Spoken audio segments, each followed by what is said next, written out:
Hello student, welcome to my YouTube channel Saini Academy 1। चलिए आज हम करते हैं द्विघात समीकरण की प्रश्नावली 4.3। ये प्रश्नावली बोर्ड एग्जाम की दृष्टि से अत्यंत महत्वपूर्ण है, तो इस प्रश्नावली को बहुत ही ध्यान से करेंगे और समझ कर हर एक क्वेश्चन को करने की पूरी कोशिश करेंगे। तो आइए बढ़ते हैं अपने क्वेश्चन की ओर। अगर इससे पहले की यानी कि प्रश्नावली 4.2, प्रश्नावली 4.1 की अगर आप वीडियो देखना चाहते हैं तो उसके लिंक जो है डिस्क्रिप्शन में दिया हुआ है। आप डिस्क्रिप्शन में जाकर और लिंक पर क्लिक करके उन वीडियो को देख सकते हैं। तो चलिए वीडियो स्टार्ट करते हैं। पहला क्वेश्चन में उसने कहा है, यदि निम्नलिखित द्विघात समीकरणों के मूलों का अस्तित्व हो तो इन्हें पूर्ण वर्ग बनाने की विधि द्वारा ज्ञात कीजिए। देखो, सबसे पहली बात तो मूलों का अस्तित्व कैसे चेक करा जाता है, और फिर सीखेंगे हम पूर्ण वर्ग बनाने की विधि से किसी भी द्विघात समीकरण के हल मतलब किसी भी द्विघात समीकरण को कैसे हल किया जाता है। तो सबसे पहले तो मैं आपको बताऊंगा कि मूलों का अस्तित्व कैसे चेक किया जाता है। तो आइए करते हैं।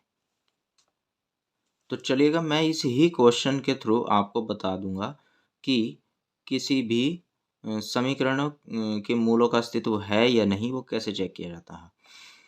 तो सबसे पहले हमको दी हुई समीकरण की एक जनरल समीकरण होती है, द्विघात समीकरण ax² प्लस bx और प्लस c बराबर 0, इससे तुलना करनी होती है।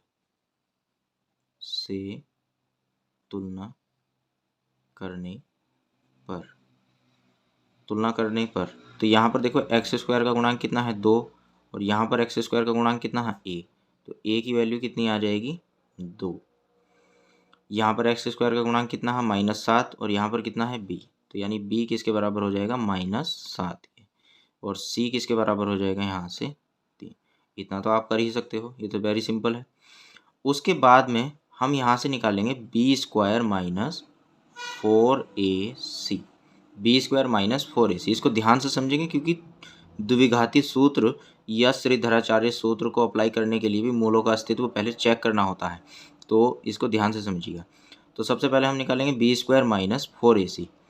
तो देखो b की वैल्यू यहाँ पर दी हुई है -7, तो -7 का स्क्वायर आ जाएगा, और -4 गुणा a की वैल्यू कितनी है 2, और c की वैल्यू है 3। अब देखो माइनस हो या प्लस हो, स्क्वायर तो हमेशा प्लस का ही आता है। तो 7 का स्क्वायर कितना होगा 49 यानी 49, और -4 दूनी 8, 8 का कितना हो जाएगा 24, 24 घटाएंगे तो कितना आएगा 25। अब देखिएगा, जो ये संख्या इस सॉल्व करने के बाद b² - 4ac की, अगर ये संख्या माइनस की आती है, तो हम बोल देंगे कि मूलों का अस्तित्व नहीं है। तो उसके कोई जब मूलों का अस्तित्व नहीं है तो फिर उसको वहीं पर छोड़ देंगे, उसका कोई मूल नहीं निकल पाएगा। लेकिन अगर जैसे ये आई, तो ये तो 0 से बड़ी हुई, ये 0 से क्या हुई बड़ी, ये 0 से बड़ी हुई या मतलब 0 के बराबर भी होगी तो भी मूलों का अस्तित्व होगा। अगर 0 के बराबर भी हो तो भी मूलों का अस्तित्व होगा। तो यहाँ पर लिख देंगे मूलों का अस्तित्व है, मूलों का अस्तित्व है। क्लियर है। अगर ये संख्या माइनस की आ जाती तो हम लिख देते हैं कि मूलों का अस्तित्व नहीं है, और बात यहीं पर खत्म हो जाती।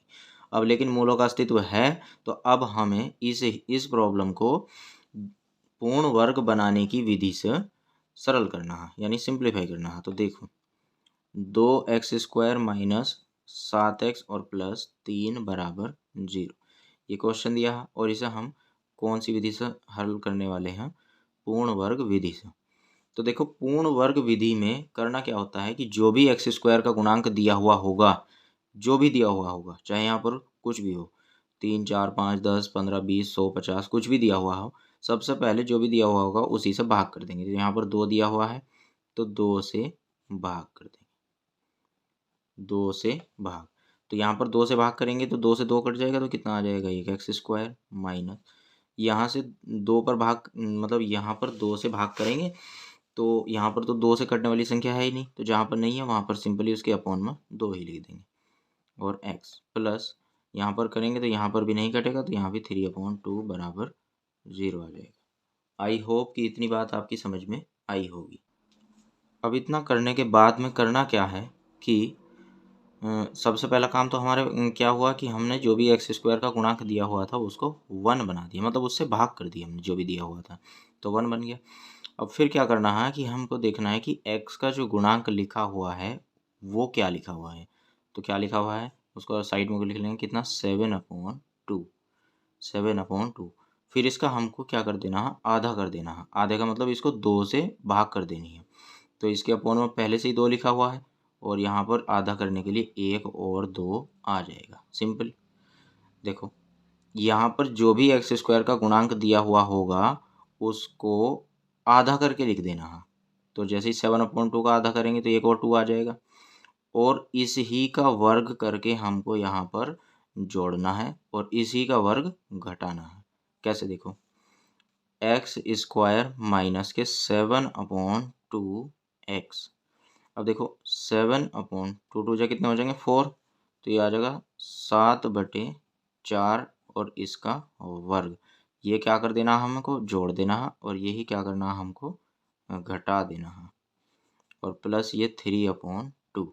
देखो हमने कुछ भी चेंज नहीं किया इस इक्वेशन में, जैसी थी वैसी की वैसी लिखी है, क्योंकि देखो इससे ये कैंसिल हो जाएगा तो हमारे पास एक्स स्क्वायर माइनस 7/2x और प्लस के 3/2 इजिकल टू 0 यही बच जाएगा।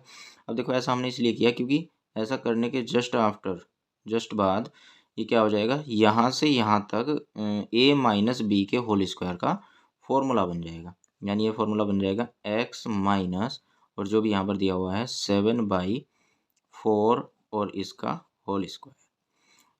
आप इसको चेक भी कर सकते हो, a माइनस बी के होल स्क्वायर का फॉर्मूला खोल सकते हो तो यही आएगा खोलने के बाद। माइनस यहाँ पर 7 का स्क्वायर 49 और प्लस 4 का वो अपॉन 4 का स्क्वायर कितना होगा 16 और प्लस 3/2 इक्वल टू 0। दोनों का एलसीएम लेंगे कितना आएगा, x माइनस 7/4 का होल स्क्वायर माइनस दोनों का एलसीएम लेंगे तो यहाँ पर आएगा 16, कितना आएगा 16।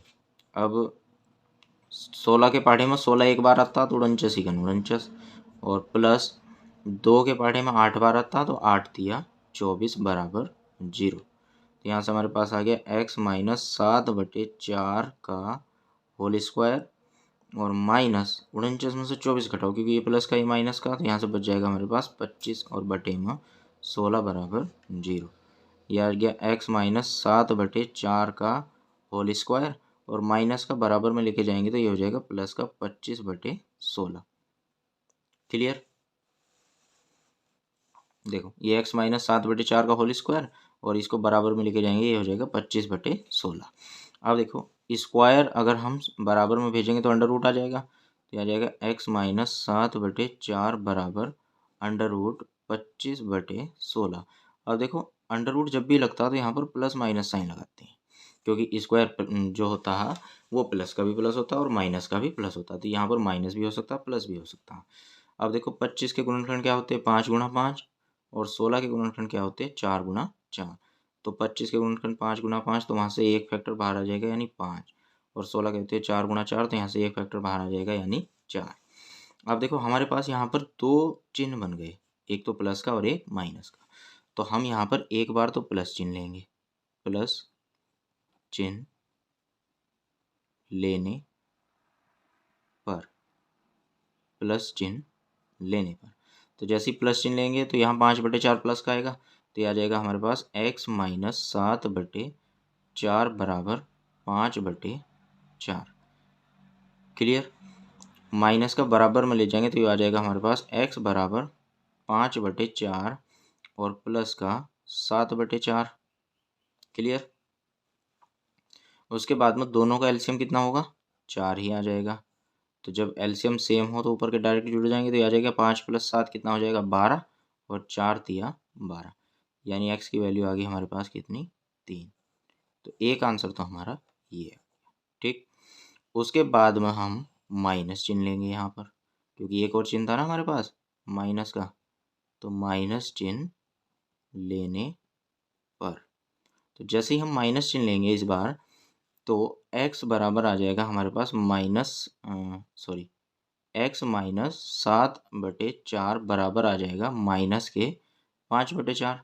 तो अब इसको उठाकर बराबर में लेके जाएंगे तो ये प्लस का हो जाएगा, तो ये आ जाएगा हमारे पास x बराबर -5/4 और प्लस 7/4। अब देखो दोनों का एलसीएम एक जैसा है तो एक ही बार लिख देंगे, और लेकिन इस बार चिन्ह क्या है, अलग अलग है, तो एक प्लस का एक माइनस का, तो ये घट जाएंगे। 7 में से 5 घटाएंगे कितना बचेगा, 2।